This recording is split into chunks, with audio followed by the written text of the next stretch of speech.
When I found out my trust fund was handed to my brother, I stayed calm and sold the shares. A month later, Dad texted, "The tuition money's gone." I smiled and replied, "Oh really?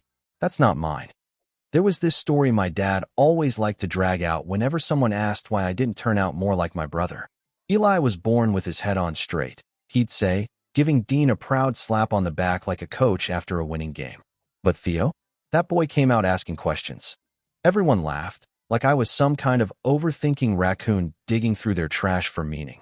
Dean was the golden boy, the one with the soccer trophies and the cheerleader girlfriends who started calling my mom Mama after 2 weekends at our house. I was the quiet one, the phase they figured I'd grow out of. I liked puzzles, robotics, things that made sense when people didn't. Once in middle school, I built a homemade wind-powered phone charger. They grounded me for tampering with wall outlets. But nobody ever said out loud what we all knew. Grandpa Eli liked me best. He wasn't loud like the rest of them. No country club brunches, no Facebook birthday posts. He was still, quiet, like me. We'd sit in the garage together tinkering with whatever half-finished project I had going.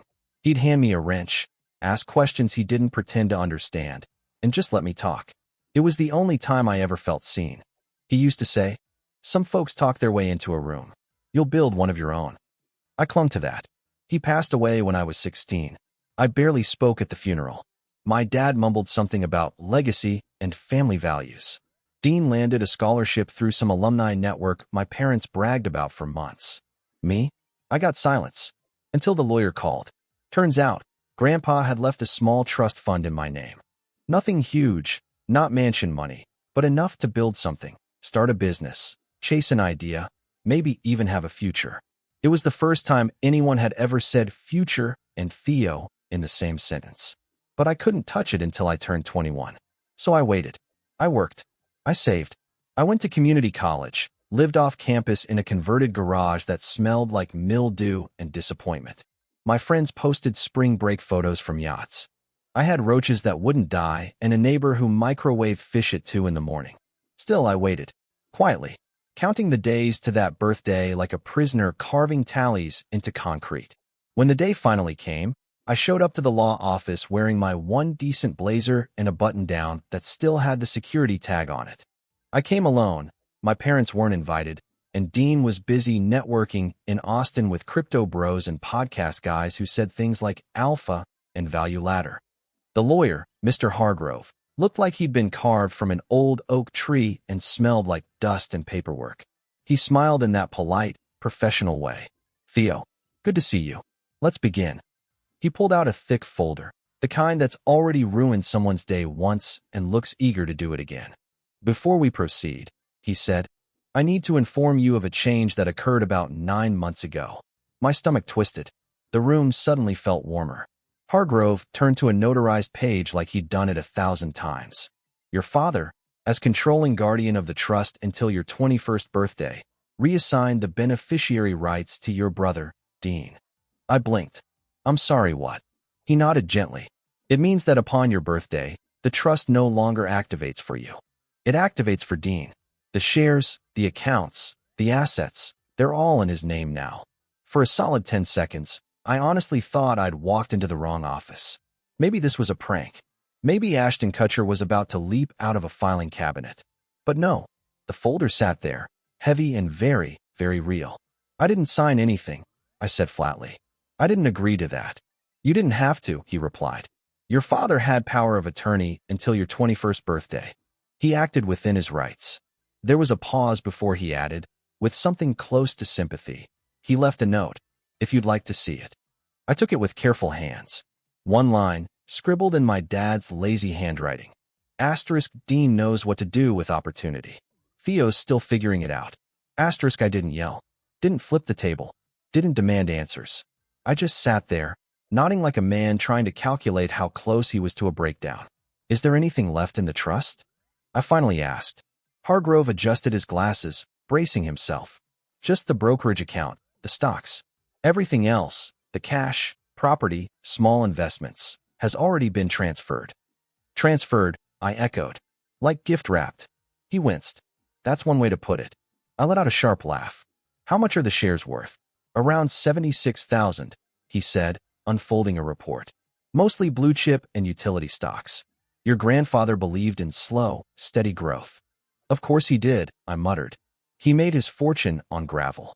That he did, Hargrove agreed. I stood. Can I sell them? Technically yes, he said carefully. Dean is the beneficiary now, but you're still listed as the executor until the shares are retitled, which, oddly enough, hasn't been done yet. I raised an eyebrow. And how long does that take? He hesitated. I didn't. I'll handle the transfer myself, I said, gripping the folder with every ounce of stubbornness I'd inherited. Today, he gave a small nod, almost impressed. You'll need Form 3923 and a notary. I can walk you through it. I smiled a little too wide. No need. I've read the documents. I know exactly where the line is. And in that moment, I didn't feel like the forgotten son anymore.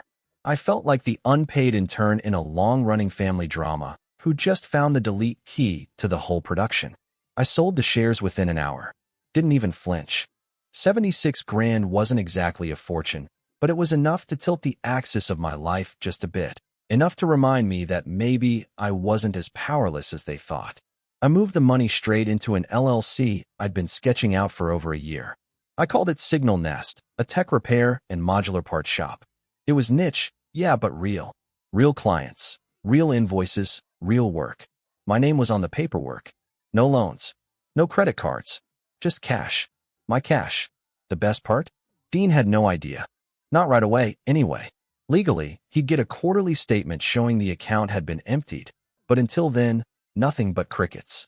That night, I came home to my same old converted garage, smelling like mildew, coffee, and bad decisions, and I just sat there grinning at the walls.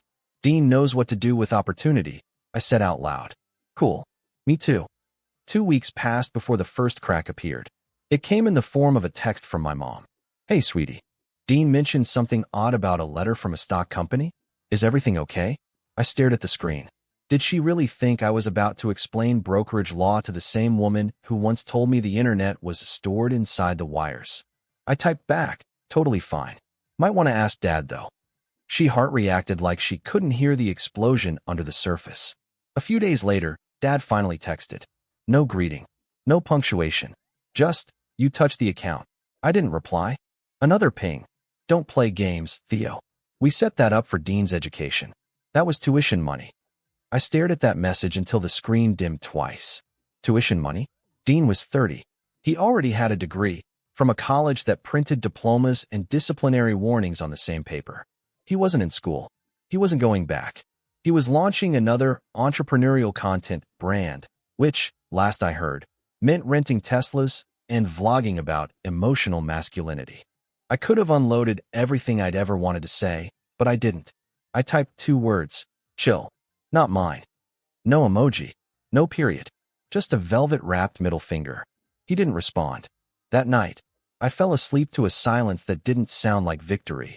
It sounded like survival. I thought that would be it. One small rebellion, quiet and satisfying. But no, that was just the opening act. A week after the chill.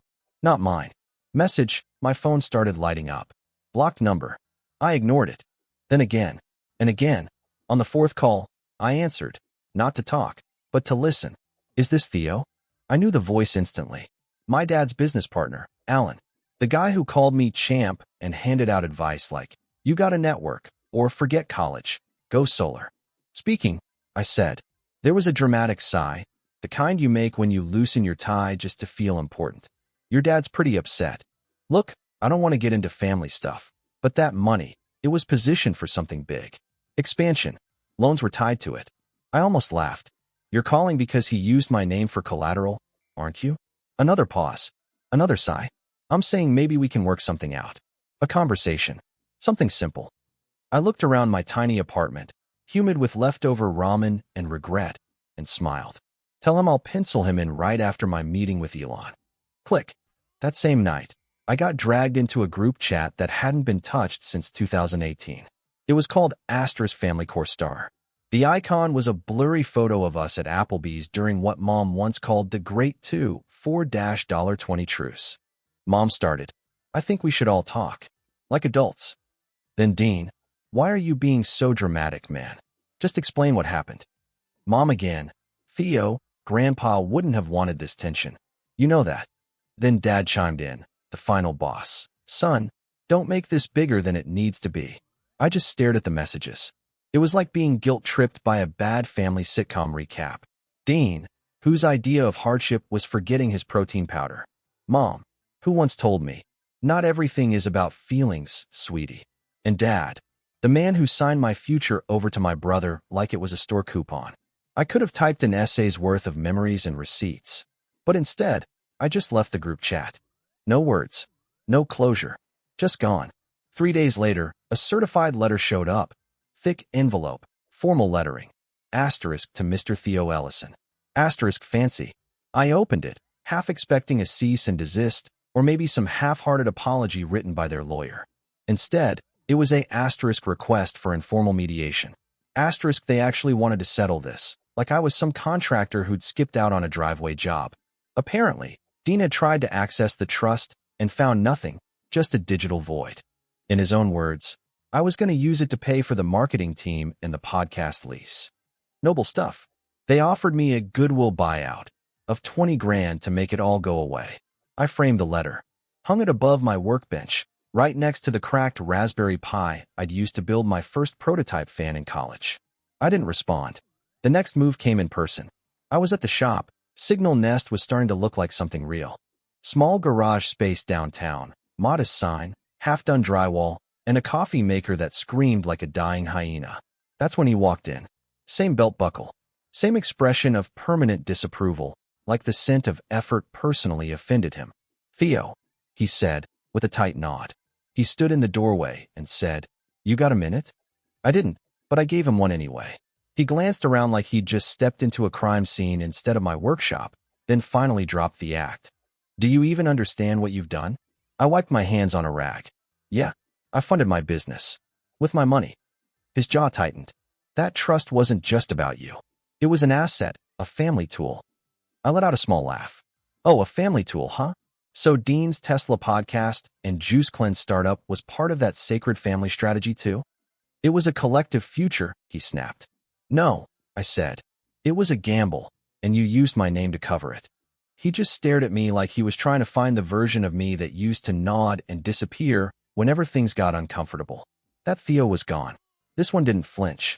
He left without shaking my hand, muttering on his way out. You'll regret this one day. I looked around at the shelves, the tools, the calendar marked with first invoice paid, and said quietly, maybe, but at least I'll regret it on my own terms. I thought that would be the end of it. You'd think a man stomping off in cowboy boots and wounded pride would mark the final act. But no, the show was just warming up. It started with a forwarded email from my buddy Jonah, who works in finance and occasionally helps me identify crypto scams for entertainment. His text said, Asterisk yo, check your inbox. Thought this name looked familiar. Asterisk attached was a long chain of emails. Subject line, asterisk urgent, tuition loan default, cosigner liability notice. Asterisk guess who the cosigner was. Guess who the primary student beneficiary was. Guess who had sold the assets that were backing the loan and had no clue they'd ever been used as collateral. Yeah, me.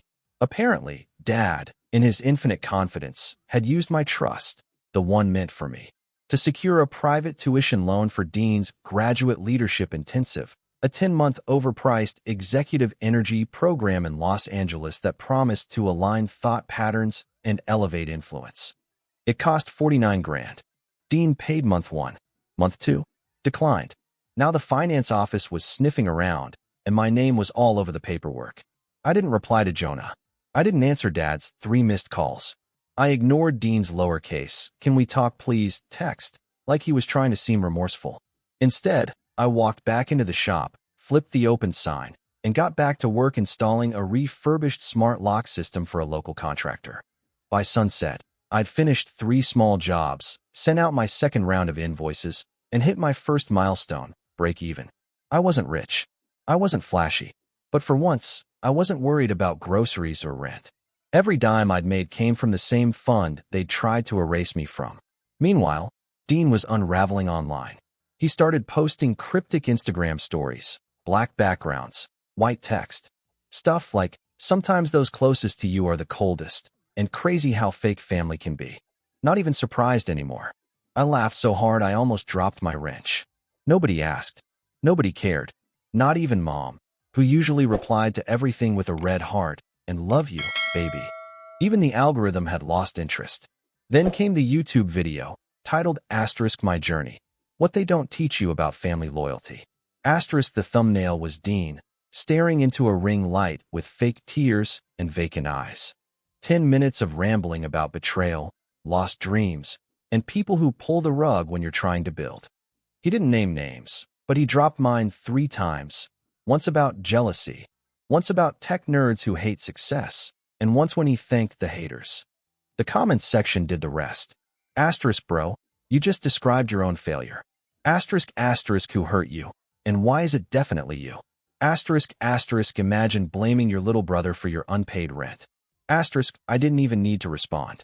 The internet had already handled it. A few mornings later, I opened my mailbox and found a plain white envelope. No return address. Inside was a late birthday card from Mom.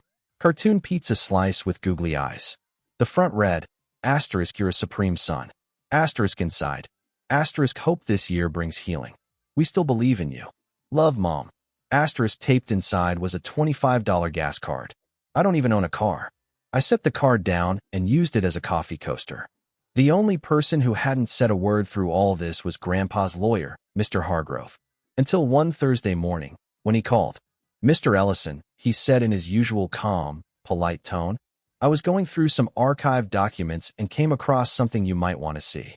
"Go on," I said. "There was an addendum to your grandfather's trust. Not legally binding, just a handwritten note he left with the originals. We didn't spot it in the first review." My heart stopped. What did it say? Papers rustled. Then he read, "If Theo's still the one showing up early and fixing things when no one's watching, then he's the one I was always betting on." I didn't say a word for a whole minute. Finally, I cleared my throat. "Thanks for letting me know." "You're welcome," he said. "It's not enforceable, but I thought it mattered." It did. More than he could ever know. By month 4, Signal Nest had gone from weird garage project to neighborhood staple. Contractors started calling me directly. A local home inspector sent clients my way. Even the guy who once tried to sell me a drone with grass stains brought in a waterlogged tablet and said, "Man, you're like the tech whisperer." I didn't correct him. I liked the sound of that. Word spread. No ads. No billboards.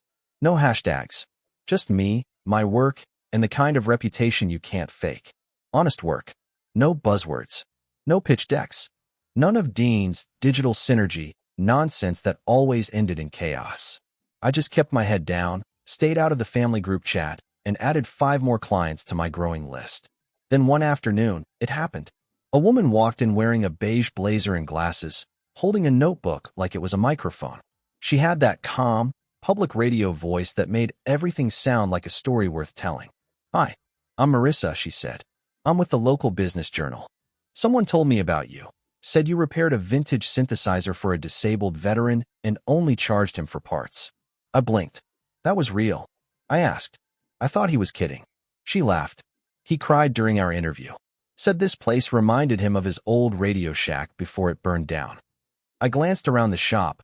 Unfinished drywall, crooked fan, tools stacked in old coffee cans.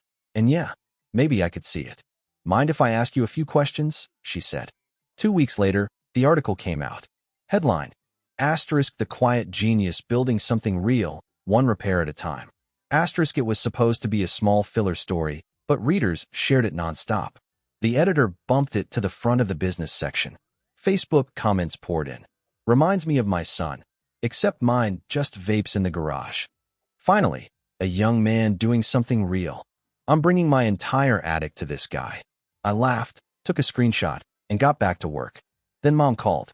Not texted, called. And like an idiot, I answered. "Theo," she said, in that tone halfway between guilt and command. "Hi, Mom. I saw the article." Of course she did. "I'm glad you're doing well," she said carefully. "Thanks." Silence stretched until she filled it. "I was thinking maybe we could come by sometime. You know, the family. Show support. Maybe take a photo in front of the shop for Facebook?"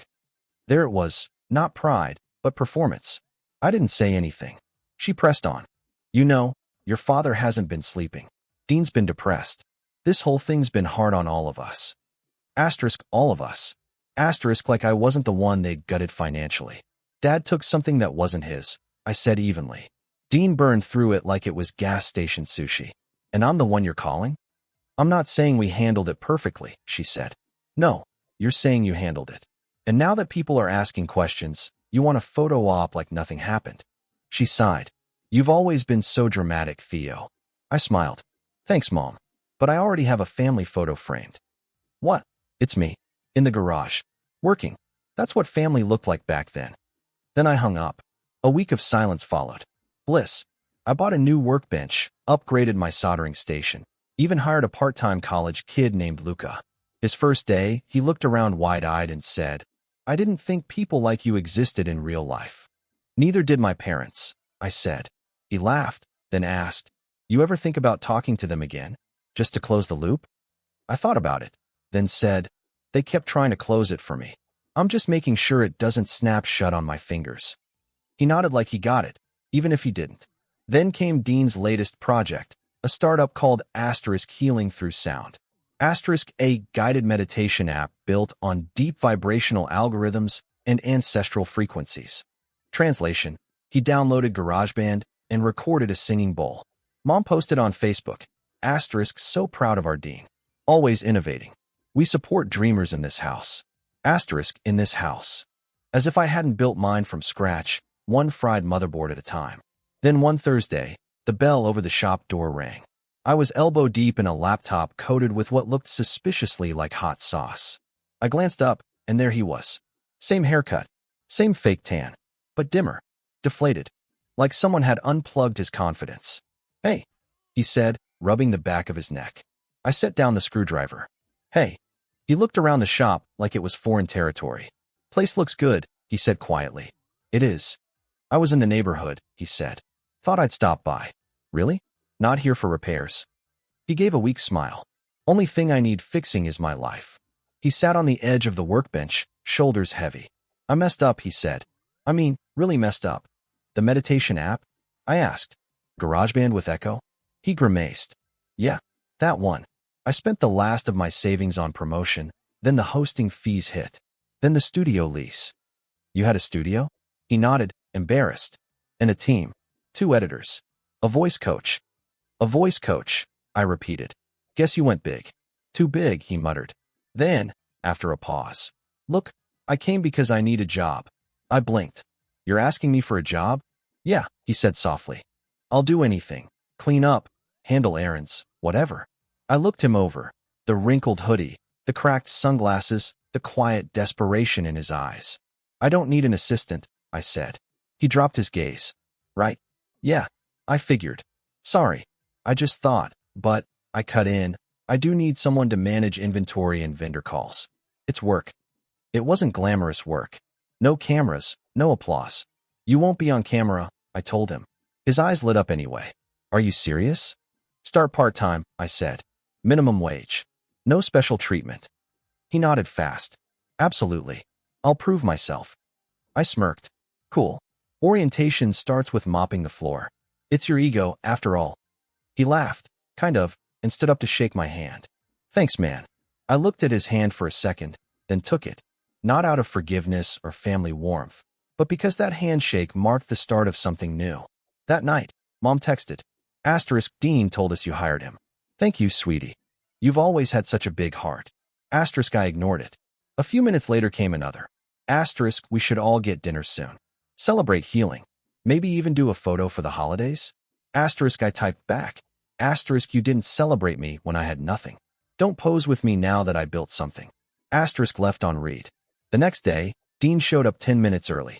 He didn't talk much. Didn't ask dumb questions. Just swept the floor, stocked parts, and worked like the job meant something. Maybe it did. Maybe he was finally learning what I'd known my whole life.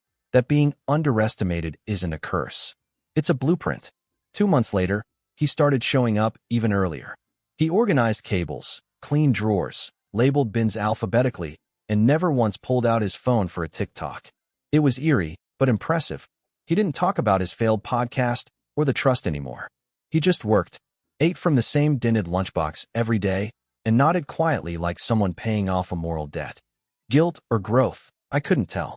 Then one afternoon, a woman walked in wearing a sharp blazer, gold-rimmed glasses, and a badge that read State Innovation Awards, Board Judge.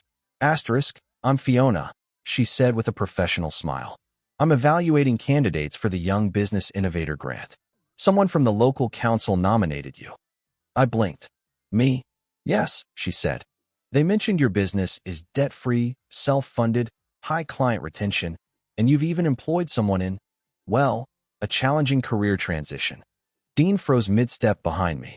Would you mind giving me a quick tour? 2 weeks later, the article dropped. Not just local, but statewide. From basement tinkerer to business innovator. Theo Ellison's quiet rebuild. The photo showed me in front of Signal Nest, soldering iron in hand. Dean was in the background, half hidden behind a stack of routers. The story blew up. LinkedIn, Facebook, even Reddit threads about small-town success. My old college roommate messaged, bro, you're famous. I wasn't. But I was visible. And that changed everything. A few days later, Uncle Ray, the same guy who once told me to ditch the wires and buy crypto, called out of nowhere. Suddenly, he was proud. Wanted to know if I'd sponsor his charity golf event. I told him I only sponsor real holes, not family ones. Then came the texts. Mom, we just saw the article. Your father says he always knew you had it in you. Dad, let's bury the hatchet. Tom moves fast. Mom again, how about family dinner next week? Maybe a new photo for the website? The website? Turns out they'd launched an online branch of Dad's landscaping company. And right there on the homepage was a big, smiling family photo. Not stock, but real. Our old picture. Me, Dean, Mom, Dad, all standing in front of Grandpa's mower. My face front and center. Used without asking. That's when it clicked. The sudden warmth, the nostalgia, the dinner invites. It wasn't about forgiveness. It was marketing. I sent an email. Subject, photo use. Body. I did not consent to the use of my image for commercial purposes. Please remove the photo within 48 hours or expect a formal notice from my attorney. Theo Ellison. No greeting. No emojis. No signature flare. 12 hours later, the site went down for maintenance. The next day, Dad left a voicemail. We didn't mean harm, son. It was just nice to remember the good times.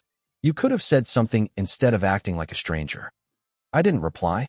Instead, I posted the article on my business page with one line. Turns out the black sheep wasn't lost, just walking his own way. Comments poured in. Even a few family members liked it. Dean didn't comment. But the next morning, he showed up early again, holding a coffee. No words. Just a nod. A quiet truce. It was a cold February morning when I found myself outside Grandpa's old house.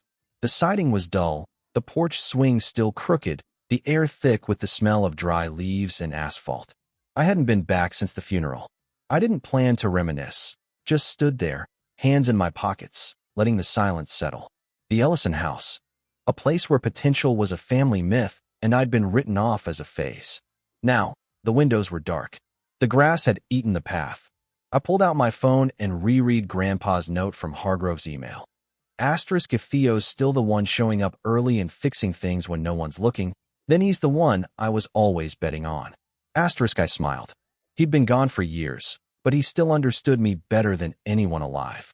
I didn't knock, didn't take a photo, just turned, got in my truck, and drove back to the shop. Dean was already there, adjusting a shelf. He didn't say much these days, just worked. That morning, he fixed a mislabeled tray without being asked. No fanfare, no hashtags, just work. I handed him a coffee. He nodded. Thanks. For the first time in years, the silence between us didn't ache. It just existed. Later that afternoon, a high school kid came in with his mom. He had a backpack full of wires, a shoebox of broken phone parts, and a nervous look in his eyes. Are you the guy who fixed the speakers for Mr. Daniels? He asked. He said you let students hang around sometimes. I studied him. Awkward, curious, polite. I handed him a pair of gloves. Only rule is, if you break it, you learn why. He grinned like I'd handed him treasure. Dean passed him a screwdriver. Start with the easy stuff. Inventory labels. The kid nodded. Just like that, we became three. That night, I closed up shop and took one last look around. tools where they belonged, coffee brewing, faint laughter in the back. I didn't have millions or fame, but I had something better, a name that was mine again, a business that meant something, and the quiet strength of knowing I'd never need their permission again.